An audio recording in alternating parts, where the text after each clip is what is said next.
Hey, it's Rob Jackson with Fandroid.com, and we're here with Sprint's HTC Evo 4G. We're going to do a software review. So first of all, the Evo runs HTC's latest version of Sense on top of Android 2.1. So this is the exact same setup on the HTC Incredible for Verizon. However, the Evo has some unique software characteristics, thanks actually due to its hardware. It has this 1.3 megapixel front-facing camera.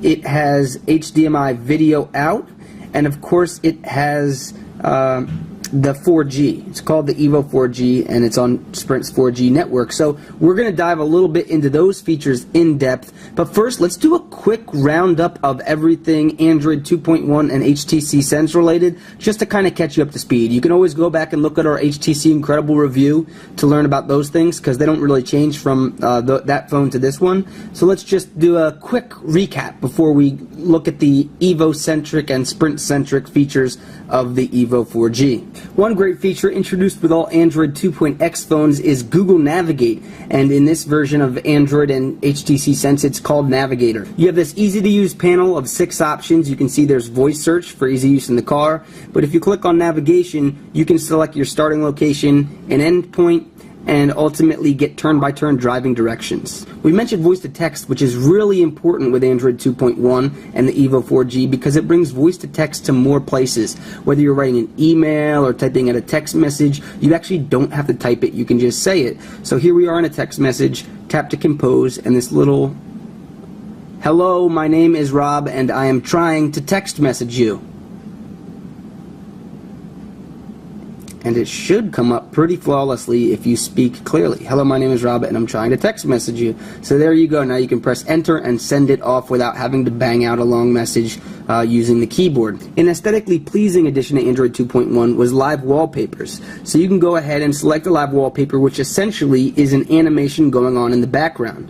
One popular one is this Nexus one, which was started with the Nexus 1. You can set the wallpaper, and you can see now in the background you've got these little colors flying every which direction. Now if you press somewhere on the screen, you can see the background reacts to what you're doing. So it's kind of cool and fun. Sometimes it may slow the phone down a bit, but the Evo 4G is really actually pretty darn fast, so it seems to work well even with live wallpapers intact. And of course you've got everything Android has to offer with the Market that has 30,000 plus applications in it, all the Google applications like Talk, Gmail, YouTube, Calendar, and just access and integration to a ridiculous number of cool applications, programs, games, and all that jazz. The new version of HTC Sense brings a lot to the table too, and you could just tell when you swipe down. This cool weather animation is just a little taste of what you get. Clearly it is thundering and lightning in Baltimore. In addition to the weather widget, HTC offers a bunch of widgets that look great, function wonderfully, and Android has a bunch by default. HTC keeps adding them though, so you can go ahead and get more HTC widgets, and you can see here's a bunch that they've added: coin flip, dice, tip calculator. So these are really cool, functional, and great looking, and they come with HTC Sense. For those unfamiliar with HTC Sense, it has 7 home screens that you can swipe left and right, and now they've got something called helicopter view, so you can pinch and zoom, and I get a look at all 7 screens, and I can jump to one really quickly. Now these 7 screens make up a scene, and you can add scenes, delete scenes, edit scenes, save scenes, and have different areas and groupings of 7 screens for different scenarios and times in your life or day or week or whatever. We mentioned pinch and zoom, and that is available in the browser of the Evo 4G, so you can see this nice little snapping to the screen size of the text, how it wraps, but you can pinch to zoom, which is a really nice feature when you're trying to resize the screen around a certain element. We've also got Flash running on the Evo 4G, as you can see in the right hand sidebar, with this Flash banner running on Fandroid. Another cool feature is enhanced copy and paste functionality. So if I hold down on text, it'll bring up this little window where I can move these pinpoints and select exactly what I want. We'll just select this sentence, so I can select the beginning and the end wherever I want to, and then copy and paste much easier. The key widget in HTC's new version of Sense is FriendStream, which consolidates all your social networks into one place where you can find out what's going on with your friends, family, really on Facebook, Twitter, and picture sharing sites, and a bunch of other social networks. So this is HTC's version of their social networking. Another great feature is the FM radio, which only works if you have your 3.5mm headset jack plugged in, but once you do, you can get local radio stations, and it's really cool to be on the go and be able to listen to local radio wherever you are. So what about the killer software features that make the Evo 4G better than other Android phones out there? I'm talking about the front-facing camera for video chat, HDMI video out for connecting your phone to your TV and watching HD content on a big screen, not to mention that you can record video in HD using the phone. And custom Sprint applications like Sprint Football Live, Sprint Navigation, Sprint TV. I am disappointed to tell you we can't offer you a full review of all the features, like the front-facing video camera, for example. This was announced with Quick, which will enable you to pretty much have live video chat with a friend or whoever you want to call. That application isn't going to be live until the Evo 4G is available for sale on June 4th, so we're unable to test it. However, if you do go to the camera, and right now it's taking a picture of whatever is over there using this 8 megapixel camera.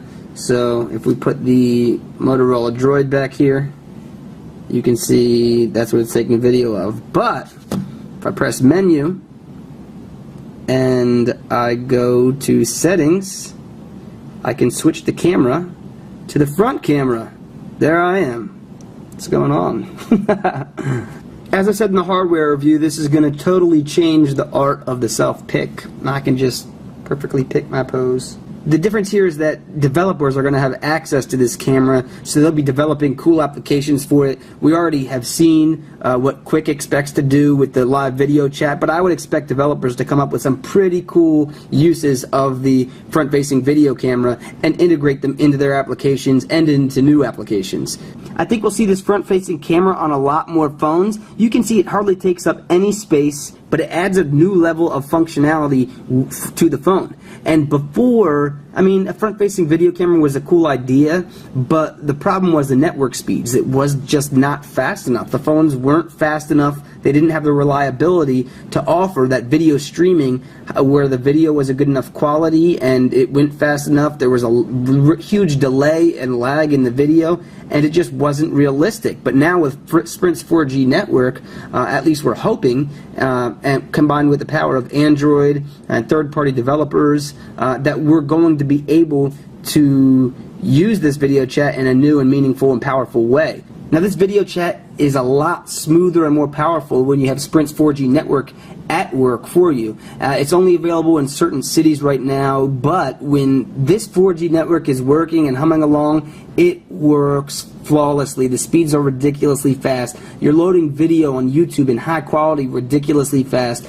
It's just really fast, and it's great, and I expect it to be great for video chat as well. But it was a little spotty in my test. Now I'm going to run a speed test so you can see the exact, difference between Sprint's 4G network, the 3G network, and maybe, another network, or on my, Comcast router. But 4G speeds were very good at the top.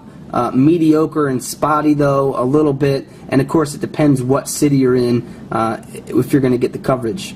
One of my favorite features in conjunction with the 4G network, and you don't need 4G in order to do this, but Sprint Hotspot, you can turn your phone into a wireless router and connect up to 8 devices to it. You've got a phone there, you've got a laptop, a netbook, iPad, whatever. You can connect up to 8 devices, or your friends and family can connect as well. So I've tested this and it worked really well.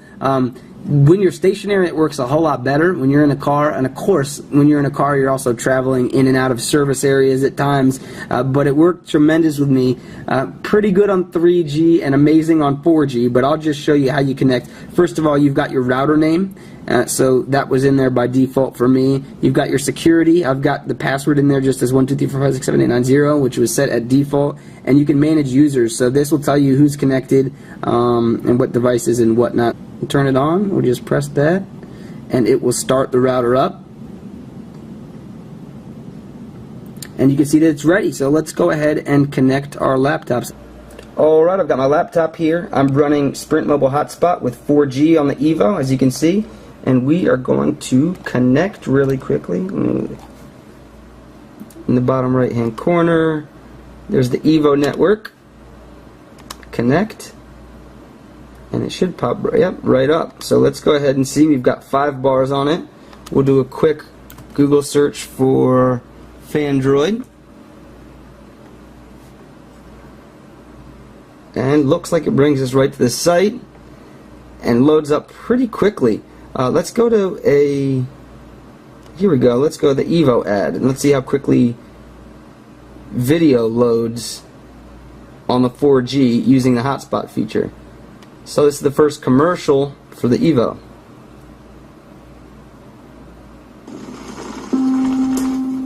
First is the beginning. So that's pretty darn good. Impossibility. And of course my laptop is just getting the connection from the Evo. Now you can connect up to 8 devices at a time. If you scroll down here, you can see there's one managed connected user, and it shows who it is, Rob IdeaPad. That's my laptop. So it'll show you who's there. And before we had 2 people connected to it, but you can connect up to 8 at a time. So the hotspot feature is really cool. We'll show you some speed tests too in a different video, so check that out. But mobile hotspot feature, love it. And if you like to do work on the go, stuff like that, you're gonna love it too. So one feature we're not fully able to explore is the HDMI video out on the bottom, and you can see this is a micro HDMI video out. It connects directly into the HDMI input of an HD capable television, so you can actually plug your phone into your TV and see what would be on your screen, whether it's just a regular screen or whether it's you know, you're playing a game and you want to play the game and watch on your television, or whether you have HD movies stored on your SD card and you want to watch the movie on your television or show a bunch of people a YouTube clip in HD, whatever, you can connect it to its TV and watch it on this, I mean, the 4.3-inch screen is a big, beautiful screen, but, you know, connect it to a 50-inch screen and watch it on there. So that's a pretty cool feature. What makes it even cooler is that if you go into the camera here, you can see that I can switch over to video, and in the settings you can set the resolution to 720p. So this records in HD, so you can actually record something going on in HD on your camcorder on your phone, on your Evo, and then you can connect it with the HDMI out to your television and view video that you recorded on your phone in HD quality on a big screen television, which is, I think, really, really, really cool. Unfortunately, these cords aren't in high demand yet. Not many devices have this little micro HDMI port, so you can't find them in brick and mortar stores, and they haven't really started selling accessories for the Evo 4G yet, since it does not for a few days when this review had been done. So we're not fully able to test the functionality, but we're guessing it's going to be really a cool, interesting feature that might, you know, everybody might not use, and people who do use it might not use it a ton, but when you do, it's a really cool feature. Speaking of the camera, we went in depth with the camera, which is the same camera that's on the Incredible, and it has the ability to take some great pictures with this 8 megapixel camera with the dual LED flash there. There are a ridiculous amount of settings that you can configure, whether it's brightness, contrast, saturation, sharpness. It's great to have those features. It'd be nice to have some quick options for different times of the day. So if you're in a pinch and you only have one opportunity to take one great picture of something happening right at that instant, the Evo 4G isn't going to replace the point-and-shoot camera because you do have to play around with the settings to ensure a perfect picture. But overall, the picture has the potential to take great photos, and we'll show you some of the pictures we took and the videos we took with that HD quality video.